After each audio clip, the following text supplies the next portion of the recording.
Shalom, selamat pagi. Mari awali hari ini dengan semangat baru dengan mendengarkan renungan pagi. Senin, 22 Desember 2025. Kusta di zaman modern. Lukas 5 ayat 12-13. Pada suatu kali Yesus berada dalam sebuah kota. Di situ ada seorang yang penuh kusta. Ketika ia melihat Yesus, tersungkurlah ia dan memohon, "Tuan, jika Tuan mau, Tuan dapat mentahirkan aku." Lalu Yesus mengulurkan tangannya, menjamah orang itu dan berkata, "Aku mau, jadilah engkau tahir."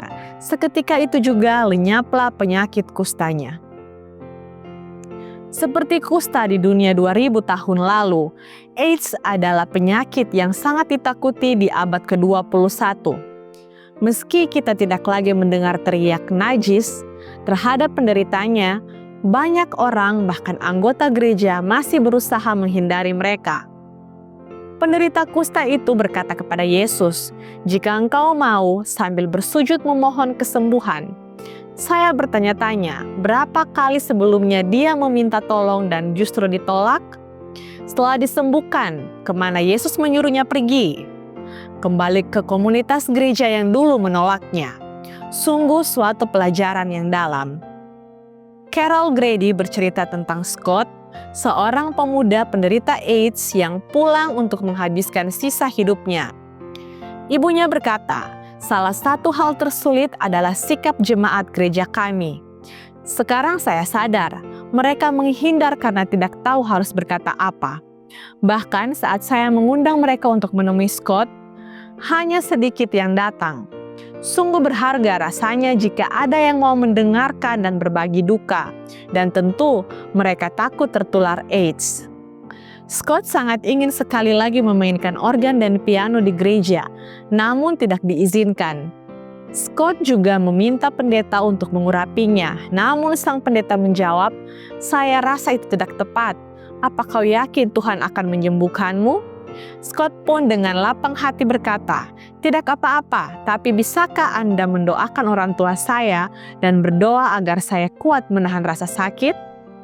Scott kemudian berkata kepada ibunya, "Ibu, saya rasa sekarang saya mengerti bagaimana perasaan Yesus saat disalib.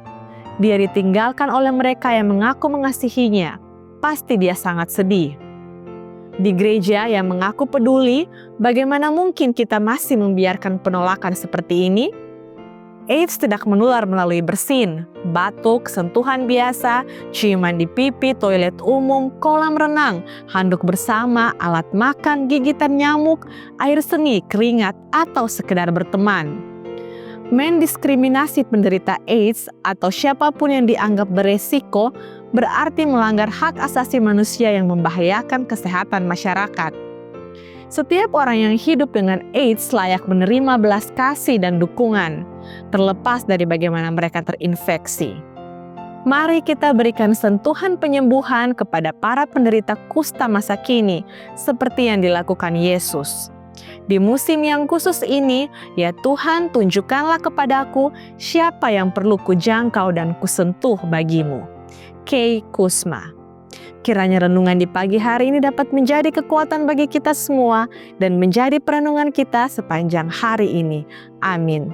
Mari kita berdoa. Bapa dalam kerajaan sorga, terima kasih Tuhan untuk berkat-Mu kepada kami di pagi hari ini. Nafas hidup yang boleh masih kami rasakan lagi di pagi hari ini. Berkat melalui firman Tuhan, terima kasih Bapa.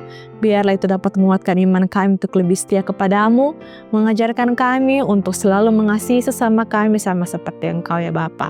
Bapa, pimpin sertai kami sepanjang hari ini dalam segala aktivitas kami. Biarlah selalu kehendak-Mu menjadi atas kami. Dalam nama Yesus kami telah berdoa. Amin. Demikianlah renungan pagi hari ini. Silakan share video ini dan subscribe YouTube channel Cornelius Media. Dan follow kami di Instagram dan Facebook @Cornelius Media. Tuhan memberkati kita semua dan sampai jumpa esok hari.